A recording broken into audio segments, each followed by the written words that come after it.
You can be like the Oscars. You can be like the Oscars. You can be like the Oscars and be a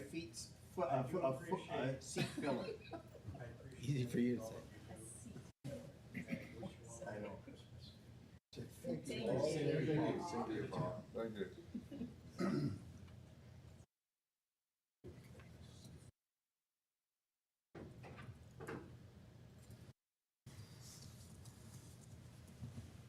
There we go. You ready? Yeah. Well, okay, thank you. Good morning, council, members of SLT, and the viewing public. I see we have quorum this morning, so I call this regular council meeting of Wednesday, December 20th into session. And now I ask all those that can, please rise for the playing of the national anthem.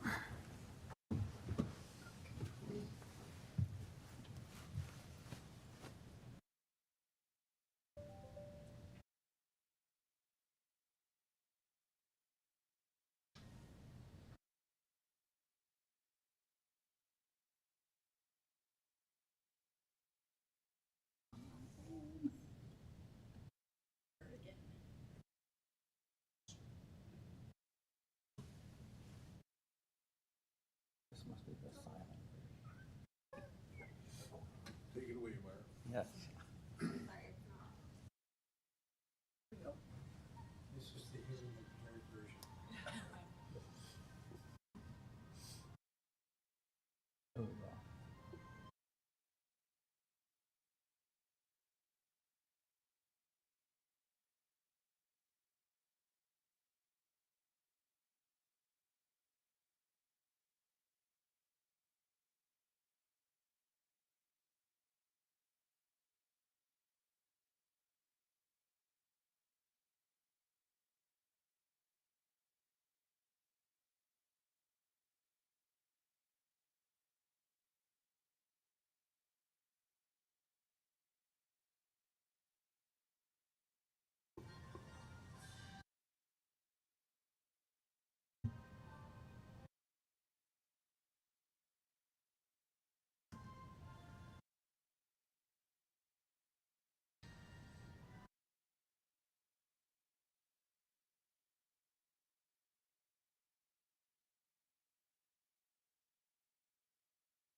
Yes, okay.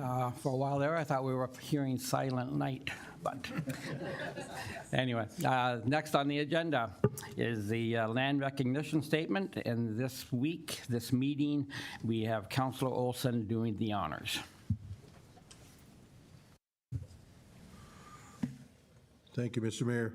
We begin this meeting by acknowledging the land on which we gather is the traditional territory of the Haudenosaunee and Anishinaabe peoples, many of whom continue to live and work here today. This territory is covered by the Upper Canada Treaties and is within the land protected by the Dish with One Spoon Wampum Agreement. Today, this gathering place is home to many First Nations, Métis, and Inuit peoples, and acknowledging reminds us that our great standard of living is directly related to the resources and friendship of Indigenous people. Thank you, Councillor.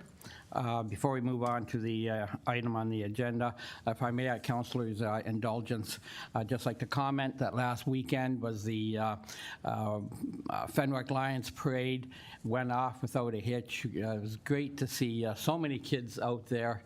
Unfortunately, there are some councillors that had other business commitments. I just want to warn council that after seeing how Councillor Eckert distributed the amount of candy that he did, we may have to have a budget amendment. Anyway, moving on.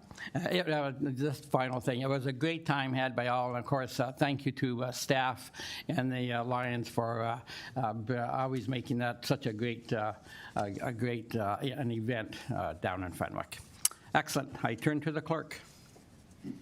Thank you, Mr. Mayor. So moving to the approval of the agenda, I do have a motion moved by Councillor Hildebrand, seconded by Councillor Olson, that the agenda be amended to include a verbal report from Councillor Hildebrand and Councillor Kerr regarding the NPEI, and also a request to move item 11.1.3 to be heard prior to 7.1 due to budget considerations. Okay, thank you. Any discussion on the proposed amendments? Councillor Wink? Yes, I'd like to propose that we move 11.1.6 in front of the, just bear with me, in front of 7.1, because there are some ramifications in that report that pertains to the capital budget, and also it should be heard because that report also should be prior to us discussing user fees. Okay, thank you, Councillor. Duly noted by the clerk. So any discussion on any of those three amendments then?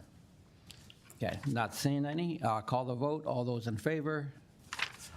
I see none opposed. Motion carries. Thank you, Mr. Mayor. So then I have a resolution, again moved by Councillor Hildebrand and Councillor Olson. Be it resolved that the agenda for the December 20th, 2023 regular meeting of council as amended be adopted. Okay, thank you. Any further discussion? Not seeing any. All those in favor? None opposed. Motion carries. Thank you, Mr. Mayor. Now moving to disclosure of pecuniary interests. Thank you. After viewing the agenda, does any councillor have a pecuniary interest or general nature thereof to declare? So just for clarification, if I may, Mr. Mayor, we did have indicated on the agenda that Councillor Eckhart had a conflict, but that only dealt with Honk in relation to an agreement with Ames. So he's since clarified that there is no conflict with the Honk report. Is that correct, sir? Correct. Okay, thank you for that, Mr. Clerk. Thank you, Councillor. To the clerk. Thank you, Mr. Mayor. So now moving to item number 6, the adoption of the council minutes. I have a motion moved by Councillor Eckhart and seconded by Councillor Kerr. Be it resolved that the following minutes be adopted as printed, circulated, and read. C-22/2023, the regular council meeting minutes of December 6, 2023. Thank you. After reading the minutes, does any councillor note any omissions or additions needed for these minutes? Not seeing any. Call the vote. All those in favor? Thank you. See none opposed. Motion carries. Thank you, Mr. Mayor. So now we'll move to the item that was numbered 11.1.3, user fee approval, corporate services, for discussion. Okay, thank you. I might have a motion here. I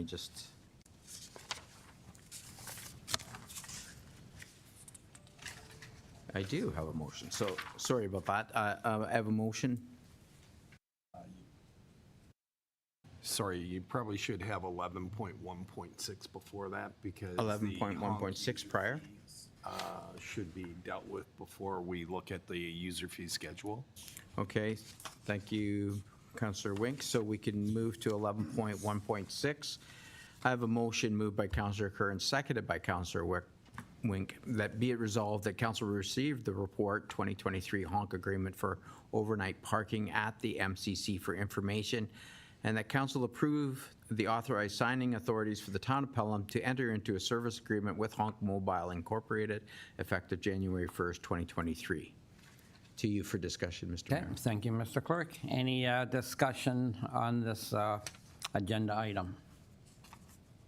And I see Council Wink.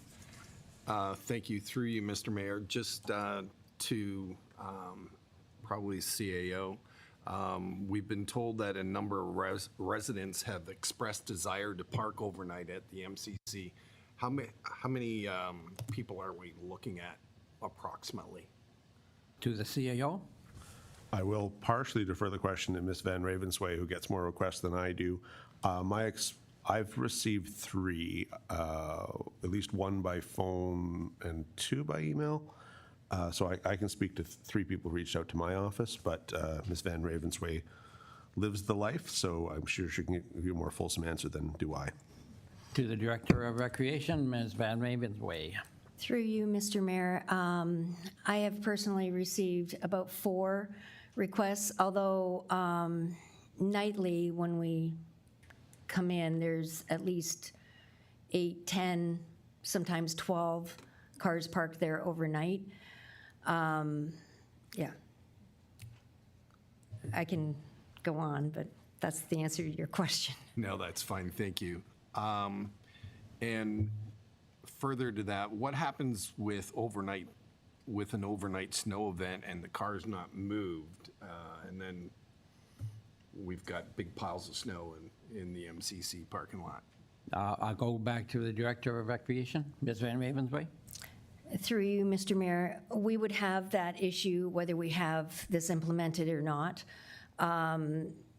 Of course, now, if this goes through, we would have communication with the residents as well. And if anything, I would imagine it would be a relief that they know that they can park legally for a time period, rather than wondering what may happen if they park there. Okay, go ahead. To the Councillor.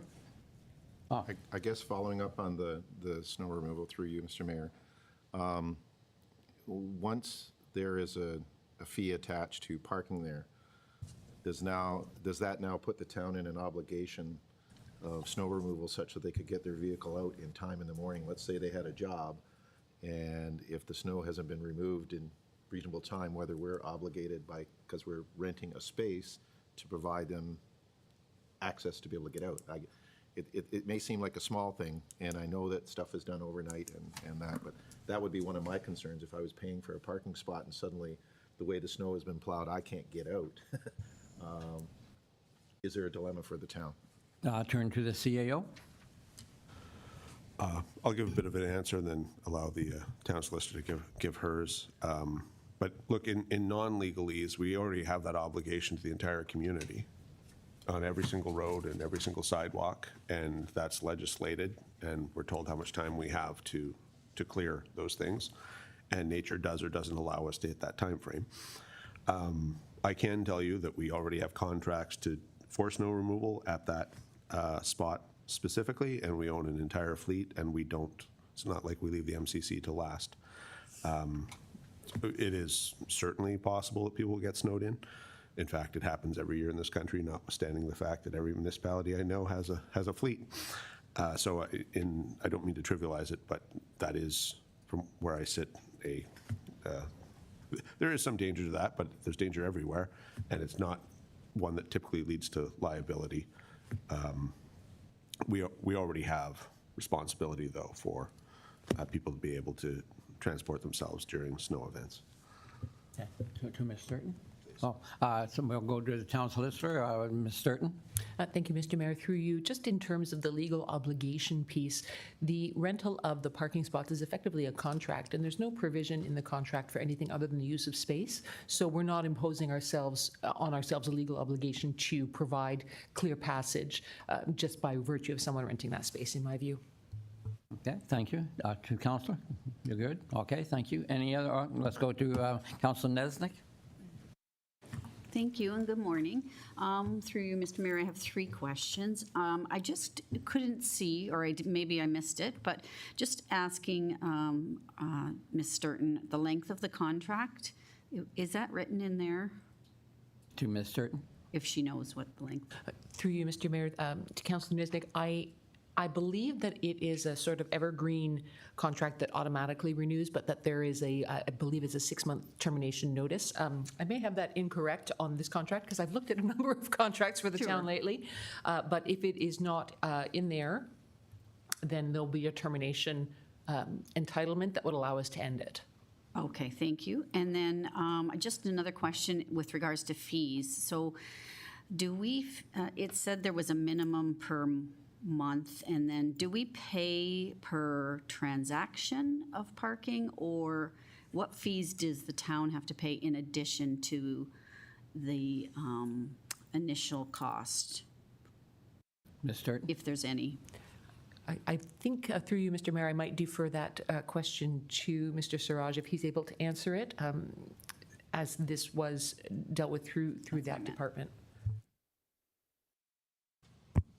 Thank you. Through you, Mr. Mayor. I am unable to confirm at the moment, but I can get back to you because the treasurer wrote the report, and I apologize. I am not quite familiar with the fee structure, but there is, in fact, a minimum monthly fee. So I do imagine it's probably based on a transaction basis, but I can find that information and get back to you. Okay. And if I may jump in, just to go back to Councillor Nizik's prior question, I see here in item 7.1 of the contract, it's for an indefinite term, as I suggested, but it can be terminated on written notice of 30 calendar days. So that's the answer to your prior question. I'm sorry I didn't know it off the top of my head. Thank you. Thank you very much. Good. Okay, so I'm just wondering about, is it per term? Okay, go ahead, sir.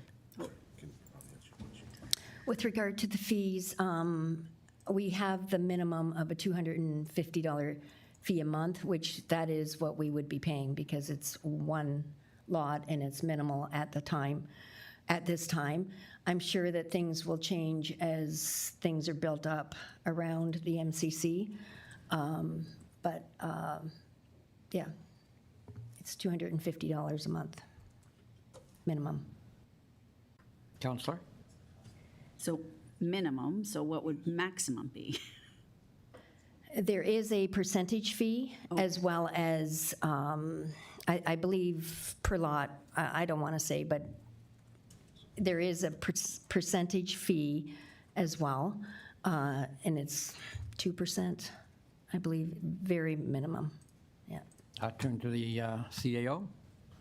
So fundamentally, the structure of the contract is that we pay the $250 a month fee. That's a flat fixed cost to the municipality, and we pay that whether no one rents or it sells out.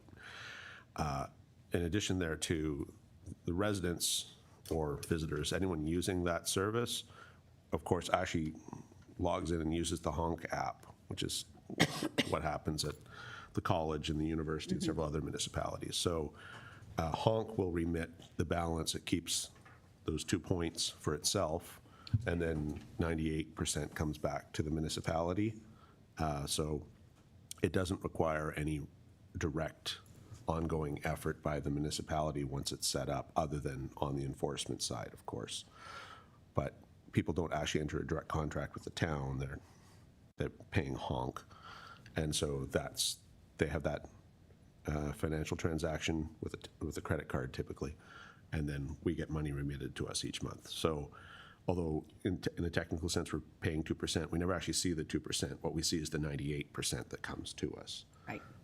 And the contracts are all presupposed on the number of locations. Since we're not doing on-street parking, since this is limited to one parking lot, it's both I describe this on the one hand as a trial effort for us, since this municipality is unfamiliar with charging for parking, but also that their business model is by location. We only have the one, so that 250 is more or less going to be fixed, and I assume that at some point it'll go up by inflation. Nevertheless, if we don't expand the program, it'll be more or less $250, more or less in perpetuity, for as long as this makes business sense. We certainly think it's an excellent pilot, and we'll report back to you in 9 months, a year, when we've got some experience and something to say and fall back on. We can, of course, reassess, but the costs aren't substantially going to change, and really, other than the $250 a month, that's our only obligation where we're directly out of pocket. Okay, perfect, thank you. And then my final question is, just looking at the time for overnight parking, 10 p.m. to 8 a.m. Not sure of the age group that live in those places that would be renting that space. I just wondered if we could consider maybe moving it back to 8 p.m. to 8 a.m.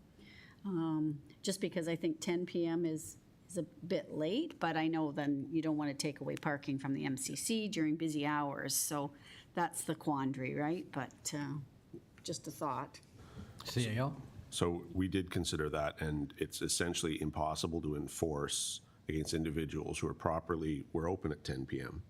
There'd be Right. any number of reasons to park there because you're using the rink, or you're at a late night party, you're at an event in the Accuracy room, as the case may be. The idea is to nail down hours when we're unlikely to be open. And so that it greatly simplifies enforcement and will dramatically reduce errors in enforcement.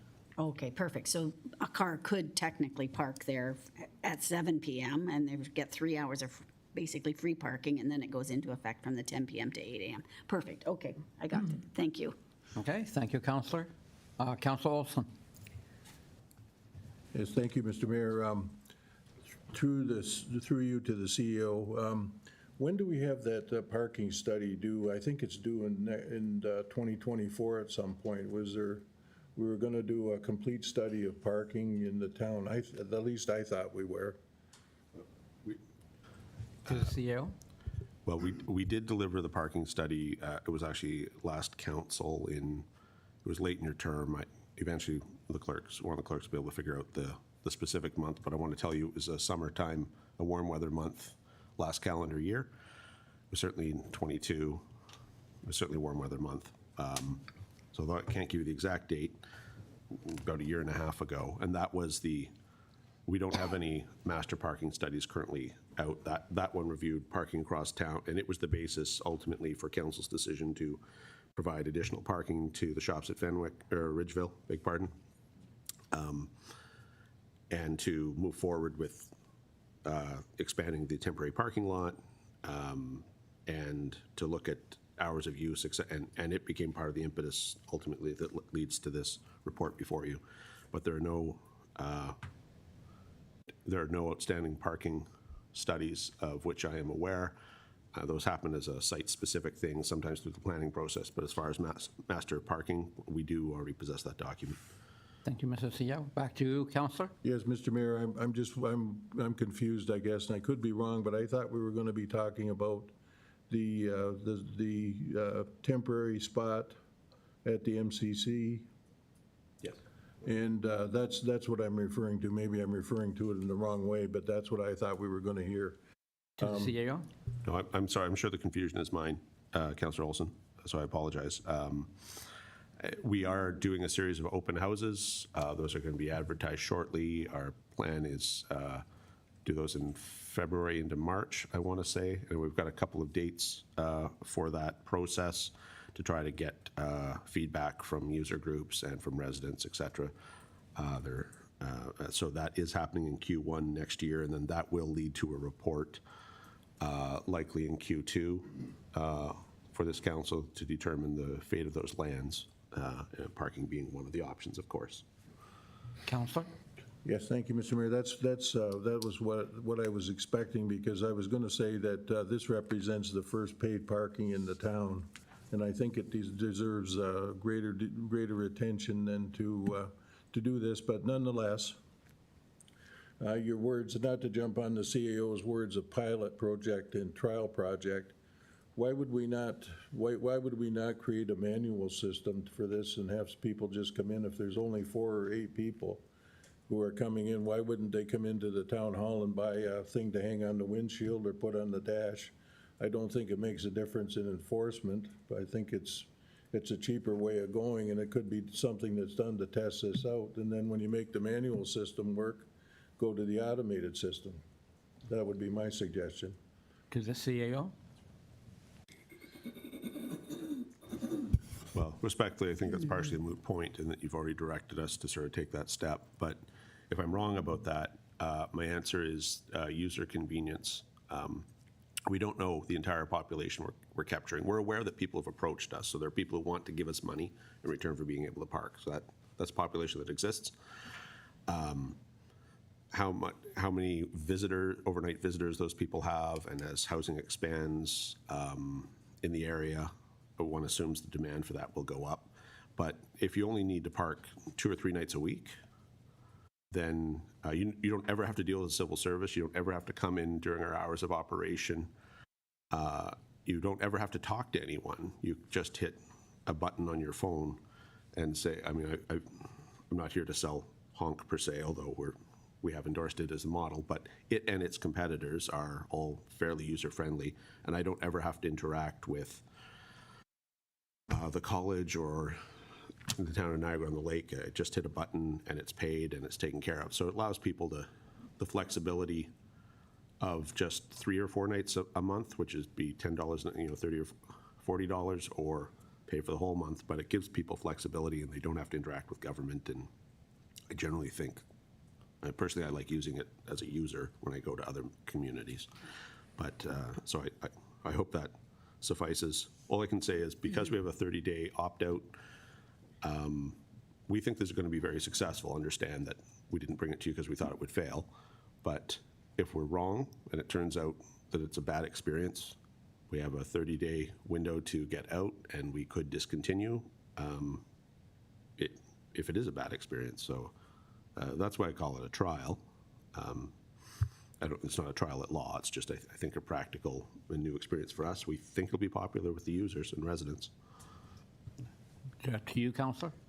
Yes, Mr. Mayor, I would, if it's not going to be referred to as a pilot or whatever we're talking about here, then why wouldn't we wait for the report from the, in the first quarter about all the parking? Because, as I said before, this is the first time that we're going to be asking for fees for parking, and I'm a little bit reluctant to do it without more study.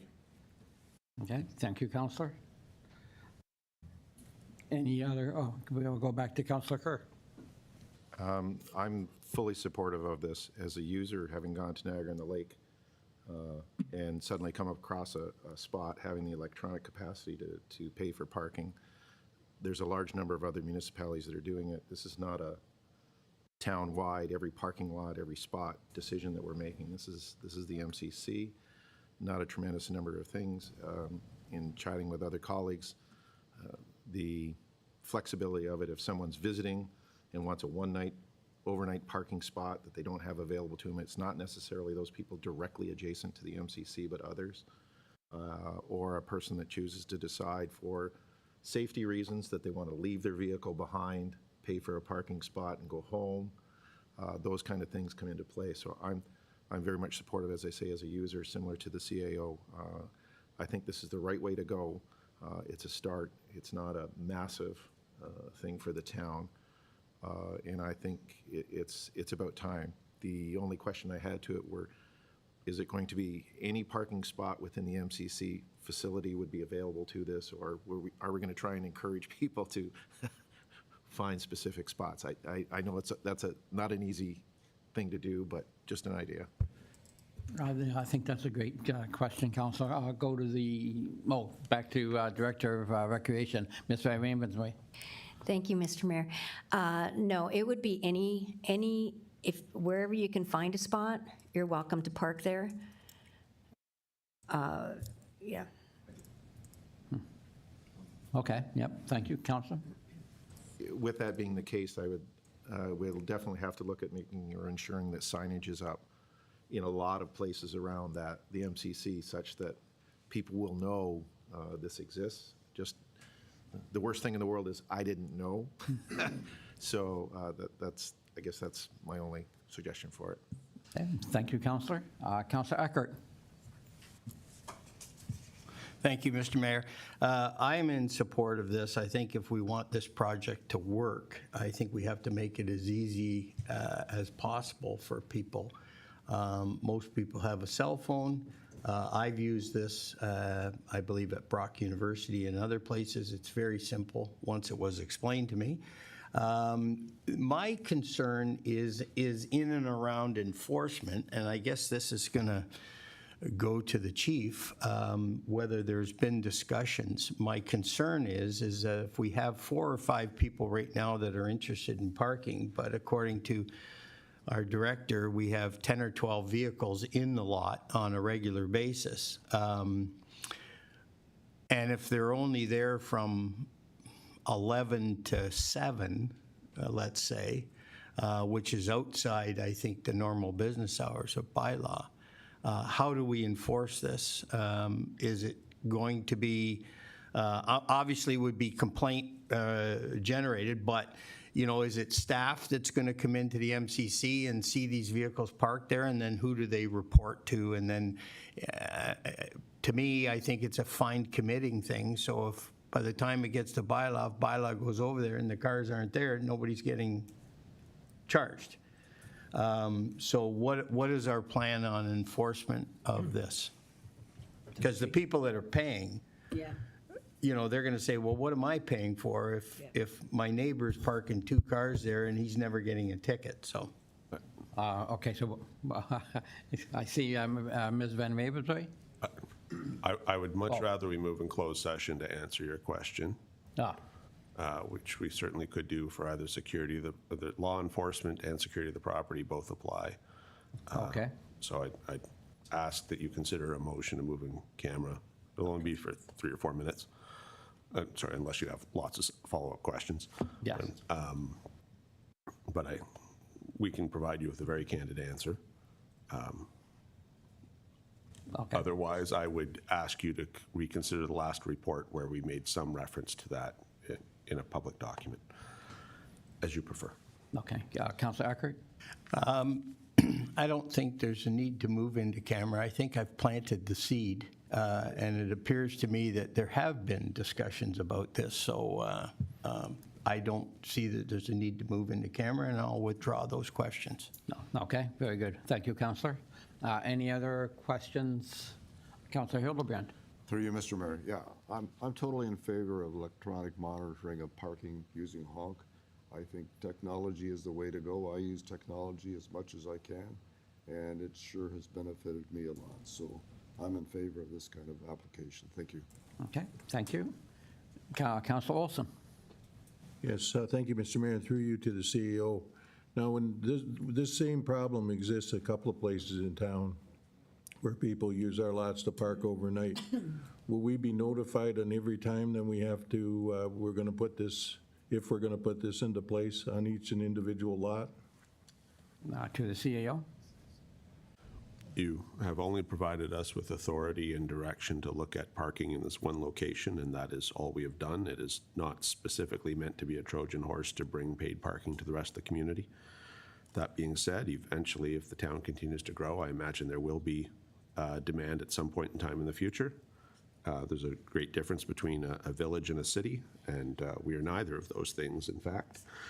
But at this point in time, this report and initiative are solely limited to after-hours parking in the parking lot of the Meridian Community Center. Any expansion would be a change to service and would require the approval of council, this council or a future council, as the case may be. Thank you, Mr. CEO. Councillor? Yes, thank you, Mr. Mayor. Trojan horse was your words, not mine. I'm going to be voting against this for sure, because I think it can wait for 6 months until we have the full study available. And so I'll be voting against it, Mr. Mayor. Thank you. Okay, thank you, Councillor Olson. Any further discussion on this item? Not seeing any. I turn to the clerk.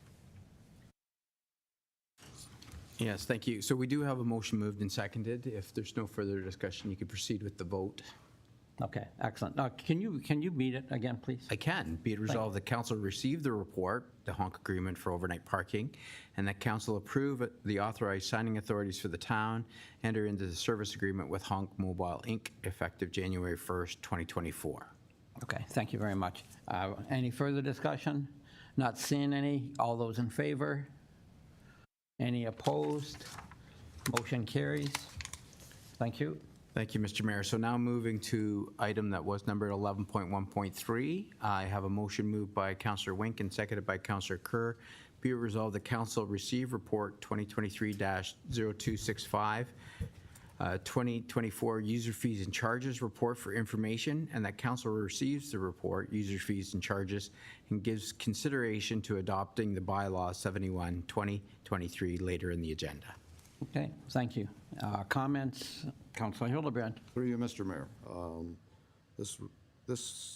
These are my comments related to a meeting I had with the CAO, the director, and some staff and myself. And I'd like to thank them, first of all, for providing me the opportunity of going over this in detail. but it has to do specifically with the Recreation Department fees and charges. I think it's worth exploring the potential of distinguishing between resident and non-resident usage fees for the MCC, which is entirely supported at this present time by the local tax dollar by our residents. I think it's also worth considering whether the town should continue to offer discounts for seniors or whether it makes more sense to simply have rates applied to children and adult rates.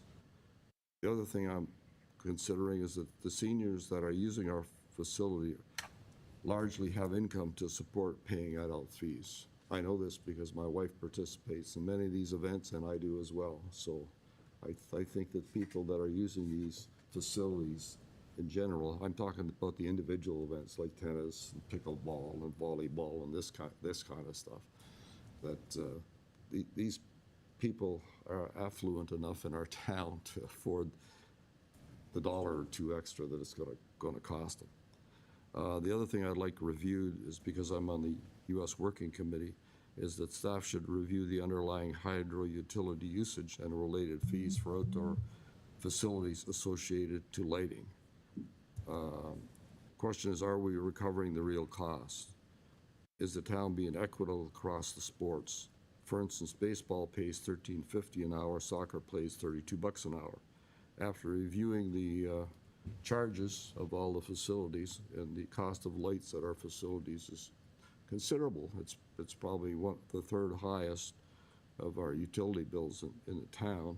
Lights in the parks are controlled by timers, and for instance, in 2022, I don't have 23 data, but the Harold Black Ballpark concession, the charges were $2,054, and the soccer utility charges were $629. That's why I'm asking them to take another look at this disparity between different organizations and what they get charged for soccer lights.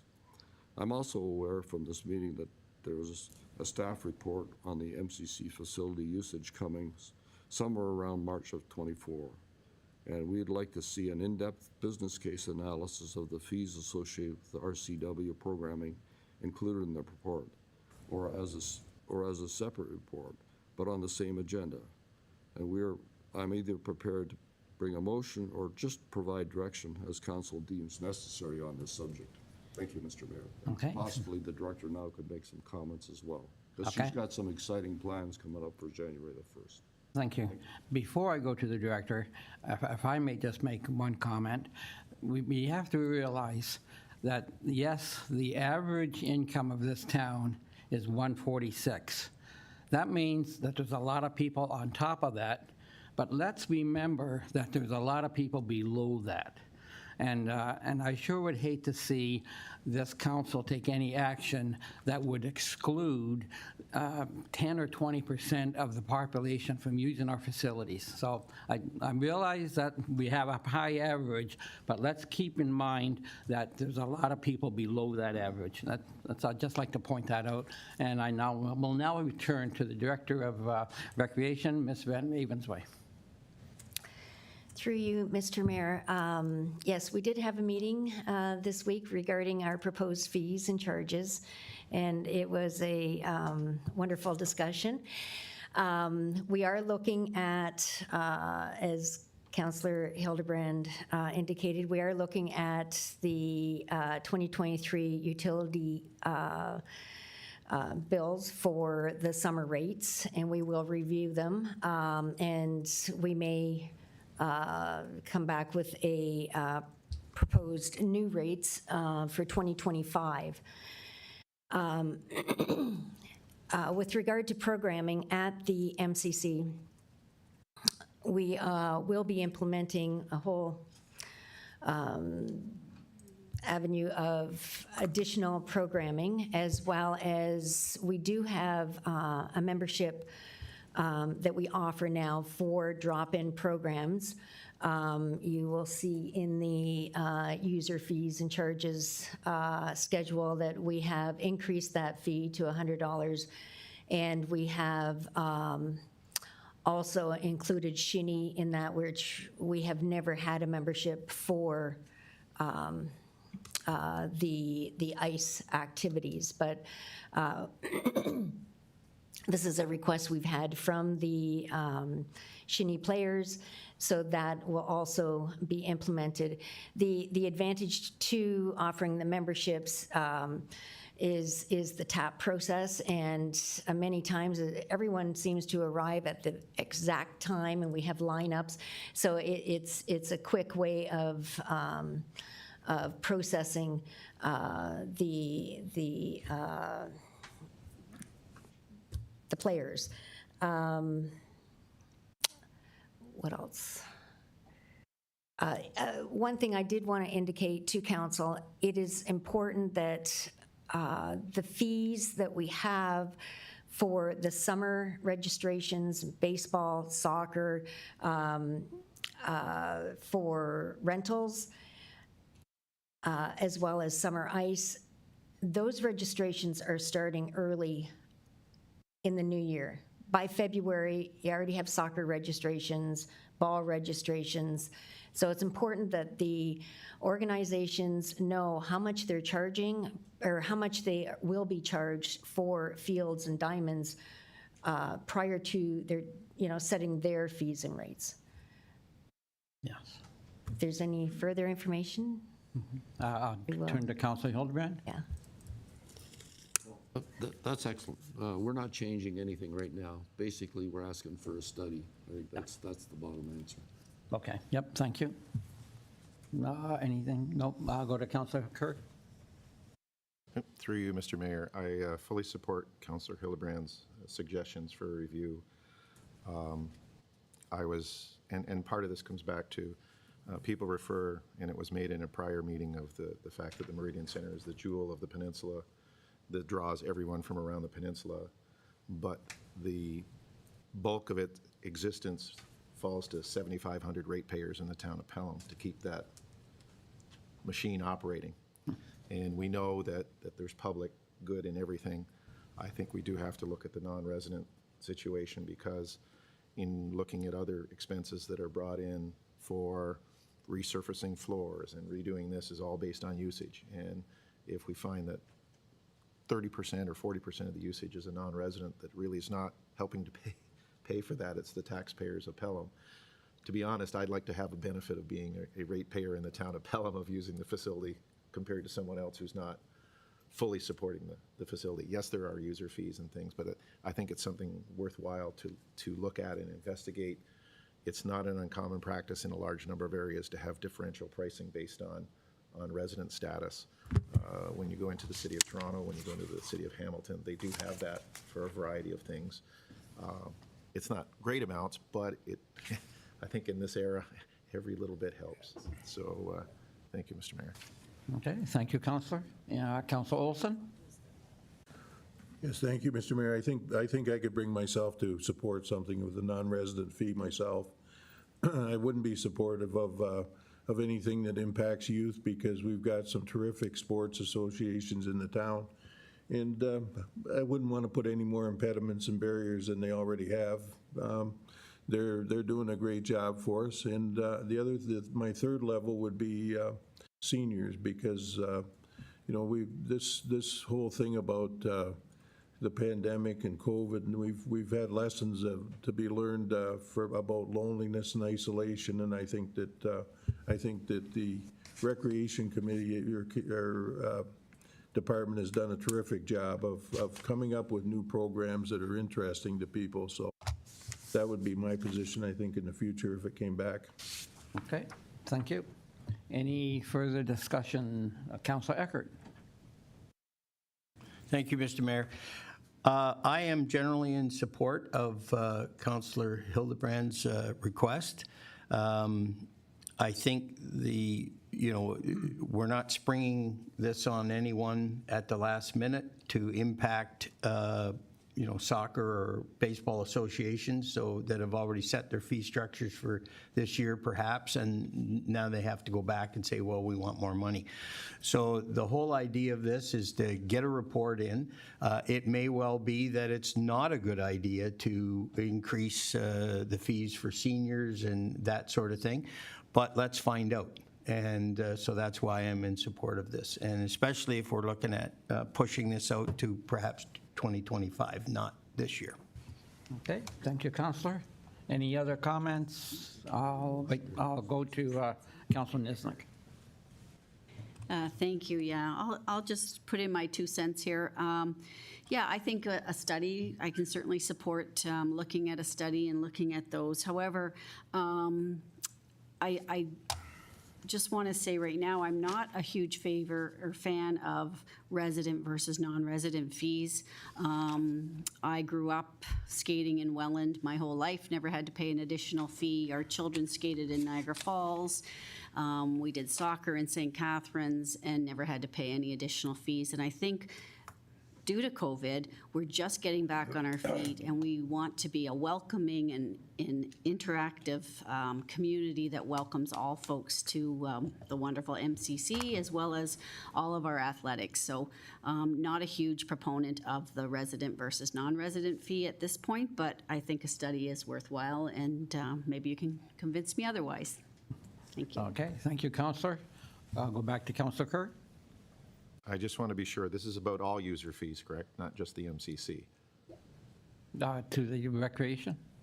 Oh, No, I'm just asking in Yeah, general, no, 'cause I have a comment about some other user fees. okay. Other than recreation. Well, so go ahead. So you want to know if this is just with the MCC or is it the town? Is this the whole user fee? Yes. That's my question. To the CAO? Yes. So what you have before you are the proposed user fees, which the municipal act requires us to pass this year to be able to charge for next year. So you got the whole enchilada before you.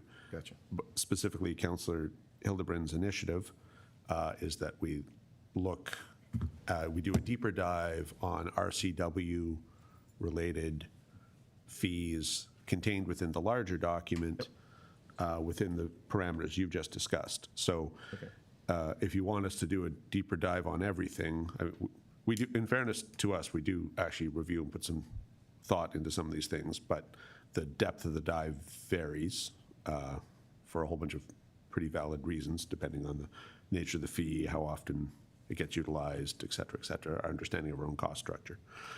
So what you have before you is everything. You can ask a question on anything. Yep.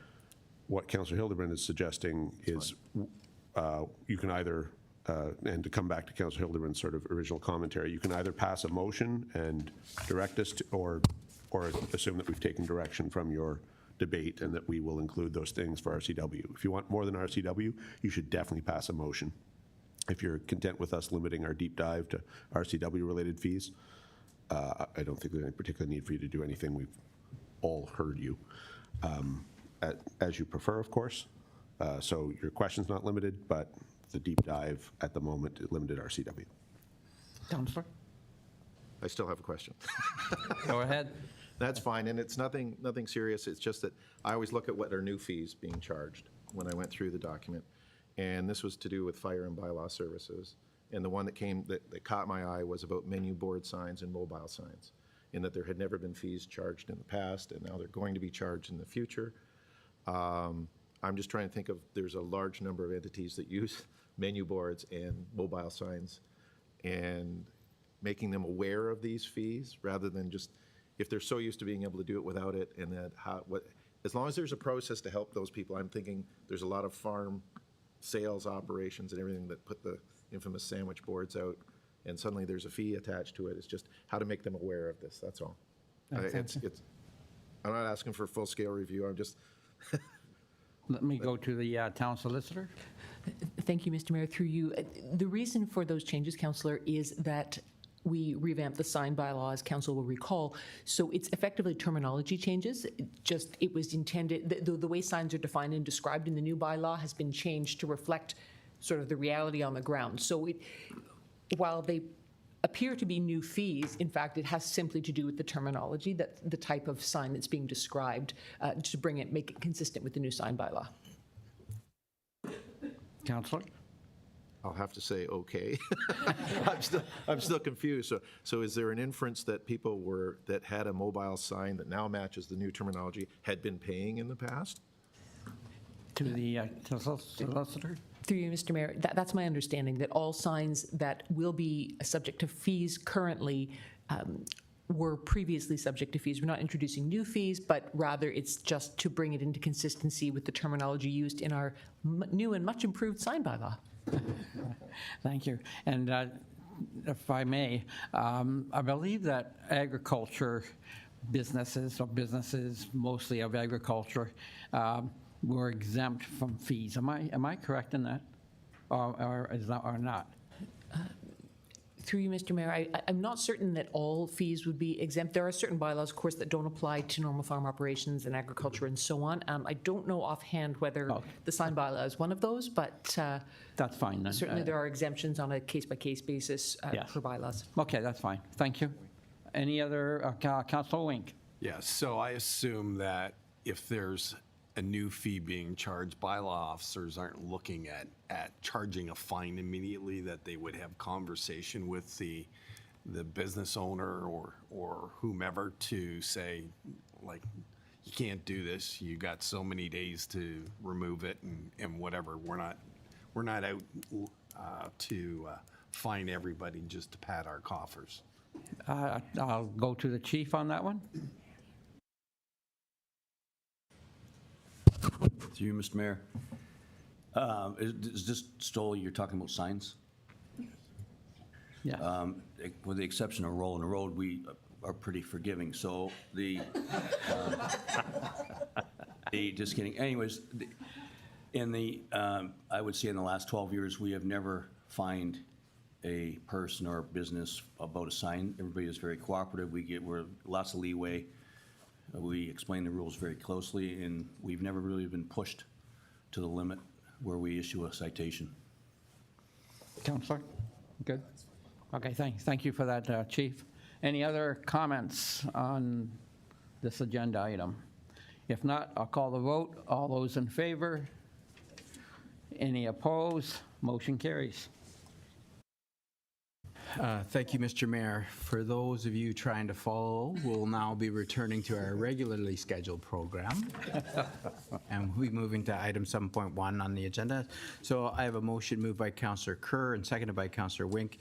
Be it resolved, the council receive report 2023-0277, the 2024 capital budget for approval for information, and that council received the 2024 capital budget, including all motions made by council at the committee of the whole meeting on November 29th, 2023, and that council reduced the Ontario Community Infrastructure Fund, OCIF, allocation to capital roads projects RD 07-24 road rehabilitation by $124,000 and increase the capital reserve transfer by the same $124,000.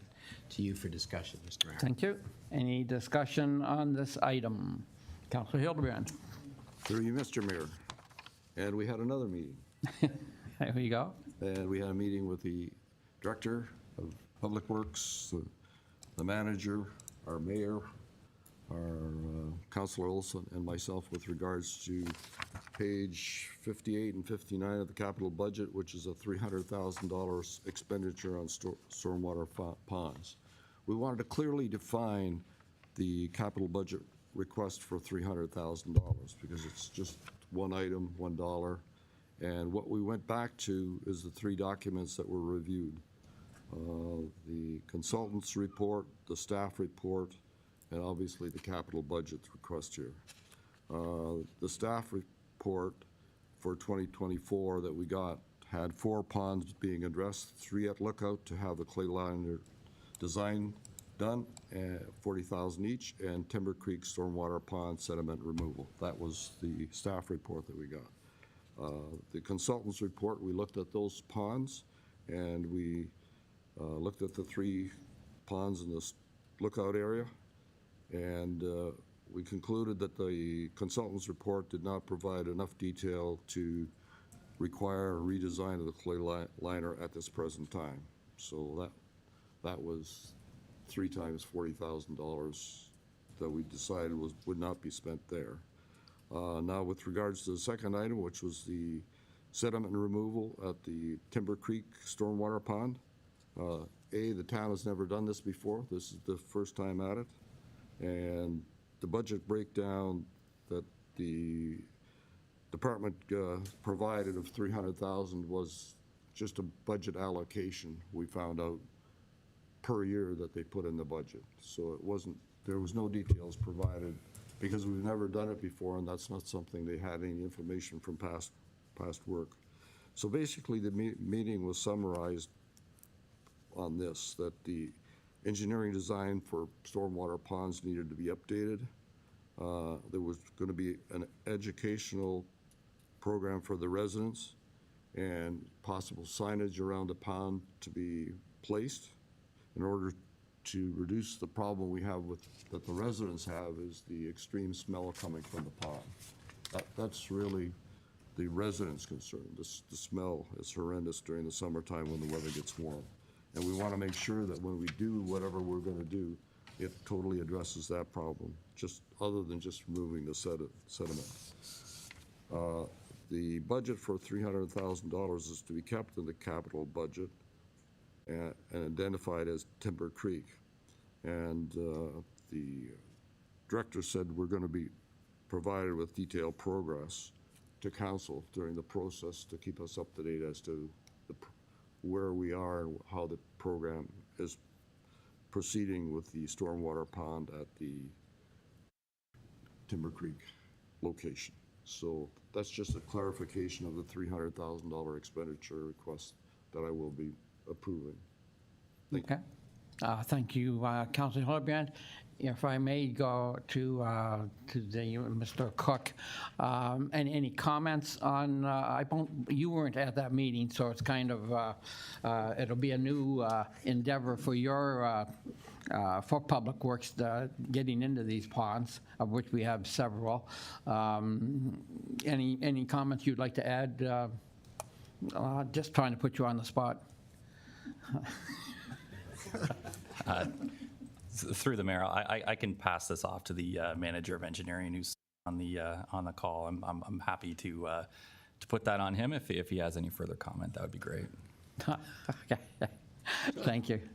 Well, one thing I was thinking of, and of course, as we go down this road, and I don't know if we want to get into that, but in some of the farm communities, they actually install windmills that pump air into the water, and that's supposed to keep, and that will keep it from any odor from arising, keeps them from getting stale.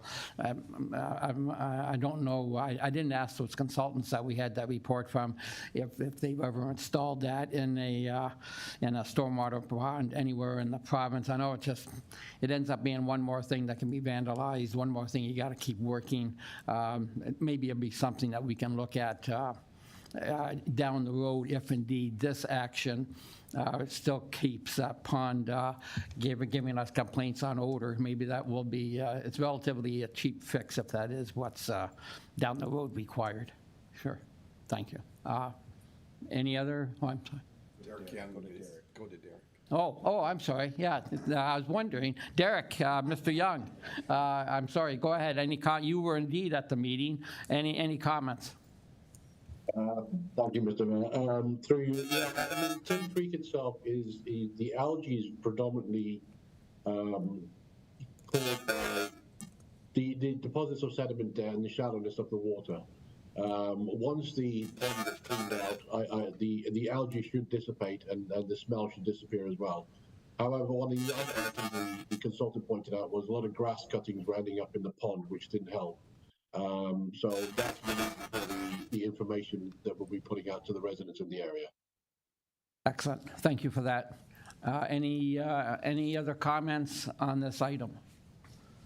Not seeing any. Mr. Call, so call the vote. Oh, sorry. Councilor Kerr. I guess I'll comment from the more, I shouldn't say practical side, but as a resident who lives beside a stormwater pond, of which there's only two other residents that live beside that pond, so we're close proximity.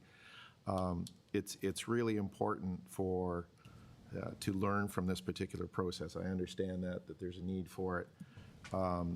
Sometimes there are assumptions made from the original from designs, and I was involved in one where I had to have a talk with an external engineer that arrived on site and when they talked about excavations, and I gave them some additional information, and suddenly they changed their excavation plan when they found out that well, that particular corner is a lot of quicksand.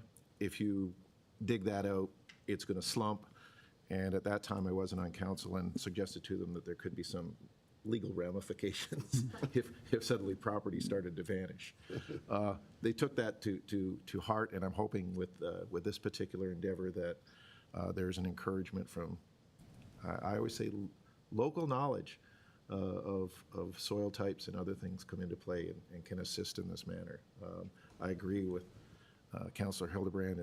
We don't have really a layout step by step by step by step. I'm almost wondering whether this may wind up moving into as we've talked before on other projects, design build. So this might be design fix approach of looking at things in the future. Okay, thank you. And Ryan, I'm sure that Public Works is well acquainted with the Fenwick quicksand. And numerous projects, dewatering and what have you. Yes. Okay, thank you. Any other comment? Oh, Council Wink? Yes, thank you. Through you, Mr. Mayor. Just getting back to the honk report, and it indicates town is exploring an electronic ticketing system at a cost of $24,000 to be used by bylaw. This is from what I understand, a loss leader. We're not going to make enough money to recoup that cost. So my question would be, should this still be in the capital project, or should it be taken out at this point in time? Thank you. I'll turn to the CAO. Any comments? I think for the balance of 2024, we can certainly live with its removal. We're content from the enforcement conversation we didn't have. We are content to use our existing resources, and we do feel we have adequate enforcement capacity with our current technology and current capacity. So that matter, I still see a universe where it's beneficial to proceed with that technology, but I think, but not for 2024. I think we should have that year and that experience and reassess after we have a year of data and lived experience. So if that needs to, if it's the will of council to remove that from 2024, I don't think we're likely to spend the money if it stays in, which case it becomes sort of, goes into the reserves ultimately. But as far as protecting the money, if you wish to make the change, that's supportable. Okay. Councillor? Thank you for that. I'm fine with the capital budget report. We went through this in detail a couple of weeks ago. My only suggestion is to make an amendment to reduce our capital budget by the $24,000 that's not going to be utilized for 2024. Okay, so you're moving that amendment? Yes. And is there a seconder? Councillor Nisnik. Thank you. Any further discussion on this amendment as explained by Councillor Wink? Not seeing any. I'll call the vote. All those in favor?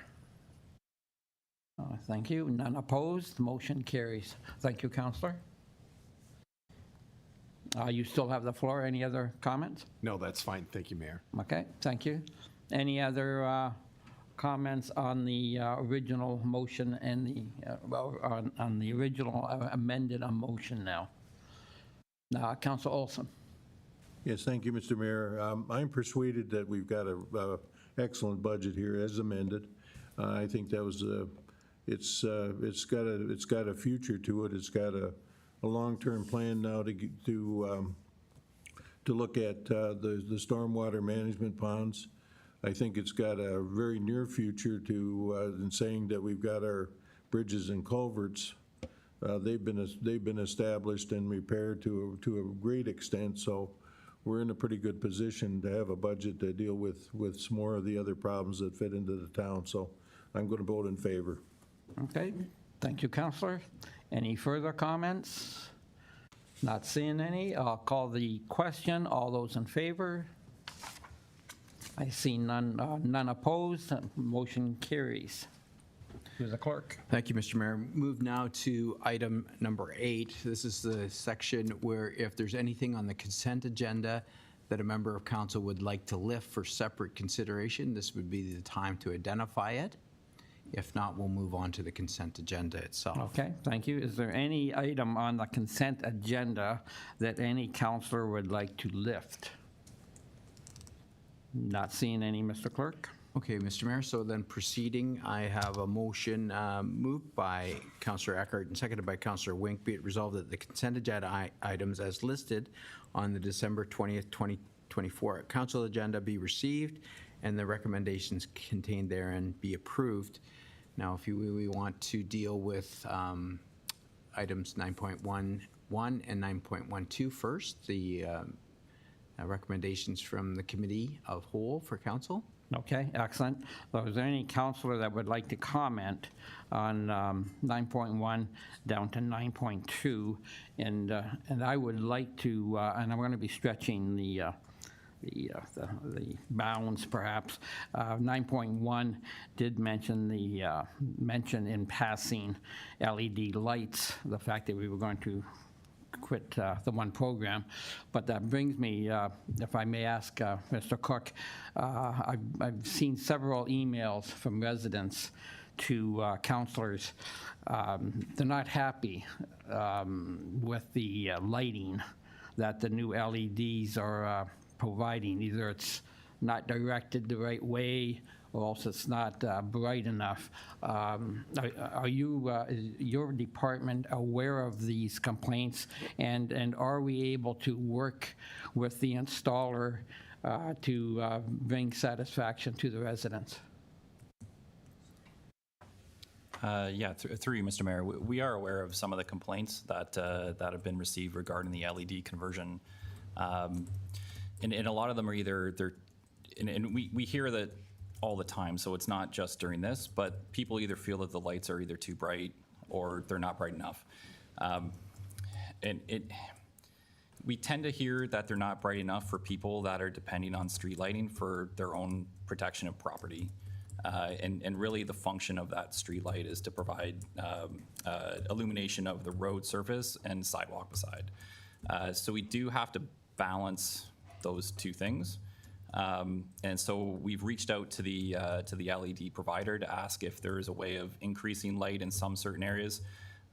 In places where people believe that the light is too bright, we do put shields on those fixtures to stop that light from entering homes and disturbing sleep and light pollution as itself. But we are aware, and we're trying to address those on an individual basis. I appreciate that. Thank you very much. Again, I'll go back. Any other councillor have comments on 9.1, 9.2 inclusive? Not seen any, Mr. Clerk. So then, Mr. Mayor, perhaps we can move to 9.2 itself, and those are the minutes from those said meetings, November 29th and December 13th. If there's any errors, omissions, or corrections that council members have identified. After viewing those minutes, any councillor have any comments on the aforementioned minutes? Not seeing any, Mr. Clerk. Then, Mr. Mayor, we could move to 9.4 and 5, I think, information from our advisory committee minutes for the library and for the joint accessibility. Okay, so 9.3, okay, yep. Any comments? Oh, I'm sorry, I missed that one, sorry. Yep, 9.3, 9.4, 9.5. Any comments on any of those items? Not seeing any, Mr. Clerk. Thank you, Mr. Mayor. So we do have the resolution on the floor. If there's no other discussion, you can proceed with the vote on the consent agenda items. Okay, thank you. All those in favor? And excellent, none opposed, motion carries. So we now have a motion, and I need a mover and a seconder. We had a request that council receive a verbal update from Councillor Hildebrand and Councillor Kerr regarding the NPEI. For information, we did add this for the agenda, so if I could just have a mover and a seconder Okay, to a receive mover and the seconder. reports. Mover is Councillor Eckert, seconder is Councillor Wink.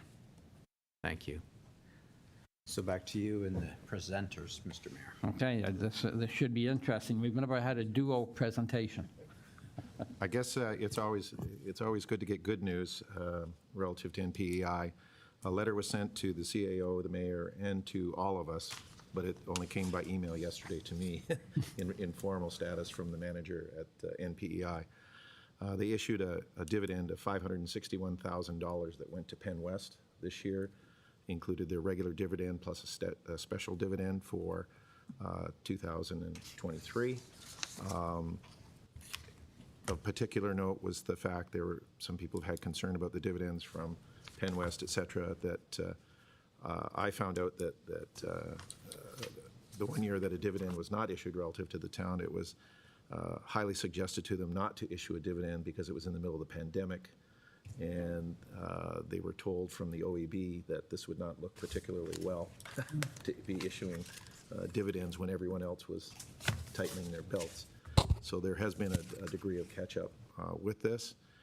I think it's important to recognize that the dividend is given to the holdco, which is Penn West, and then we are shareholders within Penn West versus being shareholders of directly in NPEI, just kind of the hierarchy of the way that it works.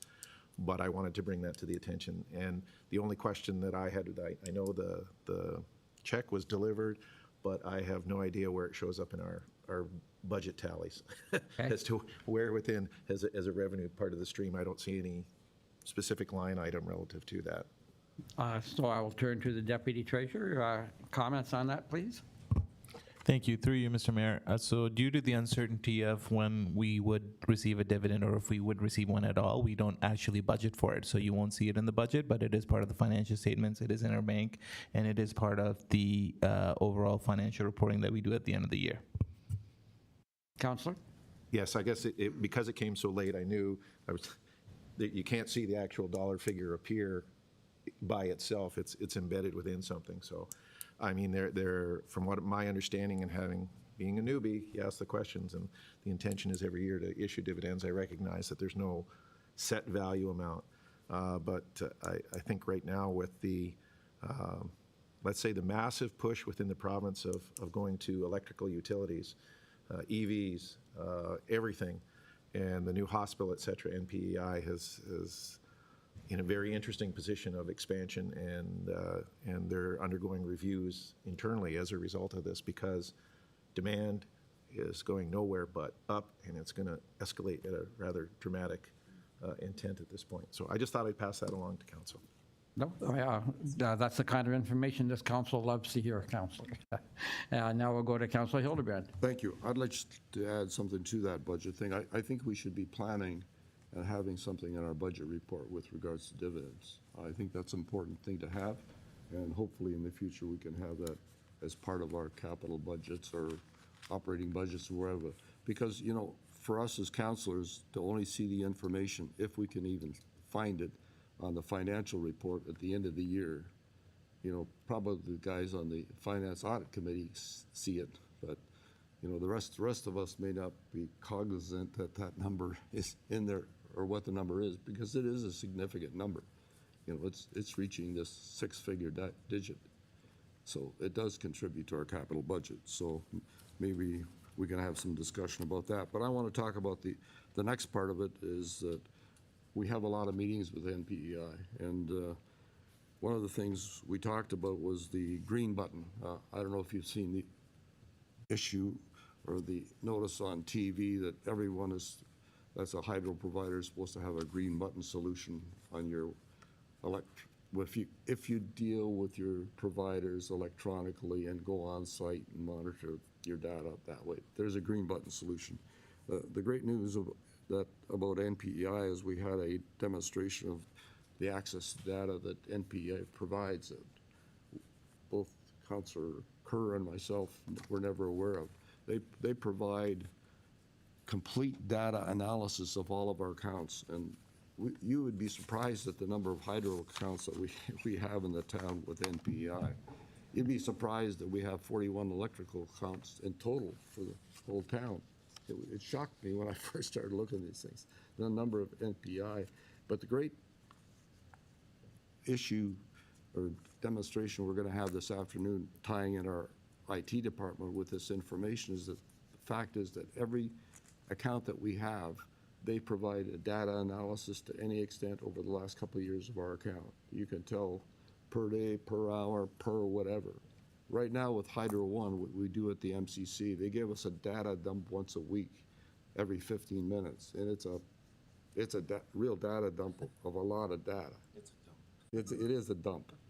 And what we did when we worked at the MCC to get the BAS system working properly, we have the BAS system dashboard that was developed and worked on, which really, if you ever want to take a look at it, it's like a dashboard from a plane. You know, you see all this stuff, but Brian Secord and Vicky's staff do an excellent job of making sure.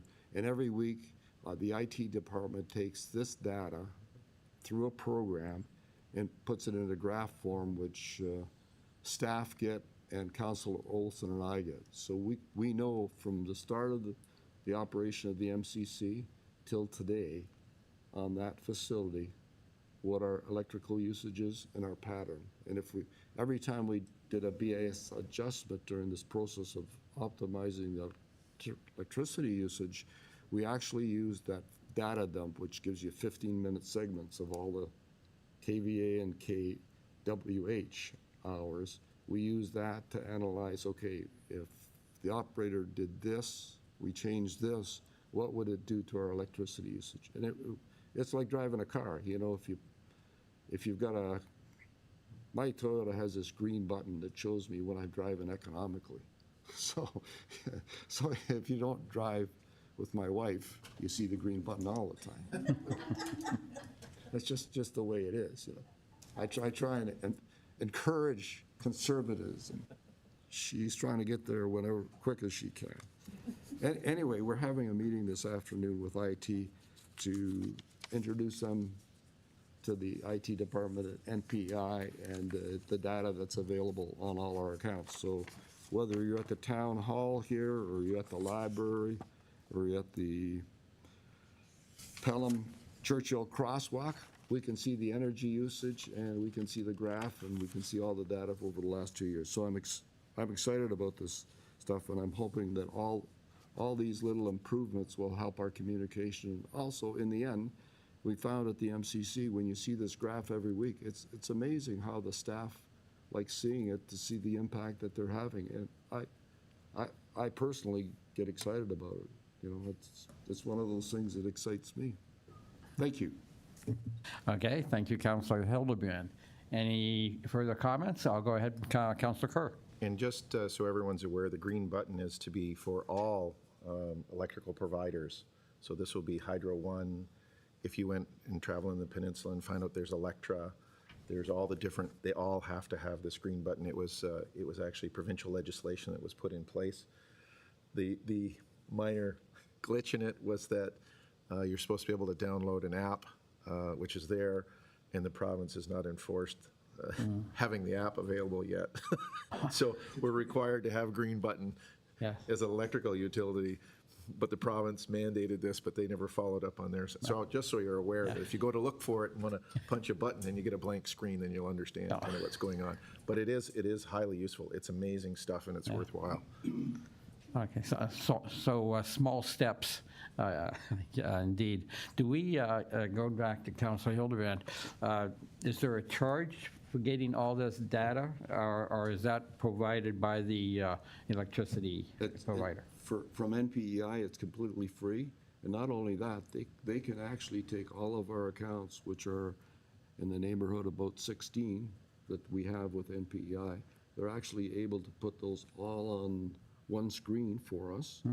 And that's what we're going to be doing this afternoon. We're going to have a demo between our IT department and them right after a council meeting, and they're going to show us how to do it.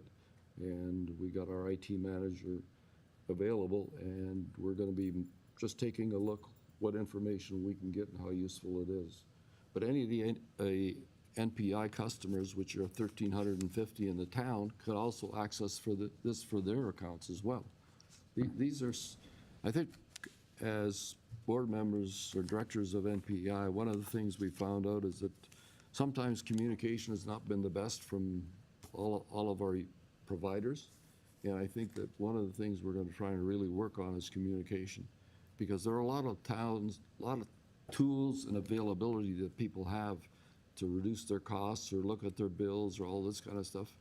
The only thing that's required is a computer and probably a smart device. You know, if you don't have technology, all you're going to get is a paper bill, and I'm not even sure whether they want to send you a paper bill, whether you're Hydro One customer or the other anymore, or they're going to charge you for a piece of paper. Yep. Thank you. Okay, thank you, Councillor. Any further questions? No, Councilor Wink. Yes, through you, Mr. Mayor, to Councillor Kerr, you mentioned that the dividend is in excess of $500,000, but our ownership is small. Correct. So what is our slice of the pie on that fee? Any, Councillor Hildebrand? $92,600. Ah, okay, thank you. Much better than we've seen for a very long time, so that's good news. Thank you. Thank you. Thank you for that question, Councilor Wink. Okay, all those, I'm sorry, Councilor Hildebrand? To our finance department, is it possible to put something in a budget with regards to these types of dividends coming into a town for council to see, so we know what's happening? Thank you. Through you, Mr. Mayor. Yes, certainly.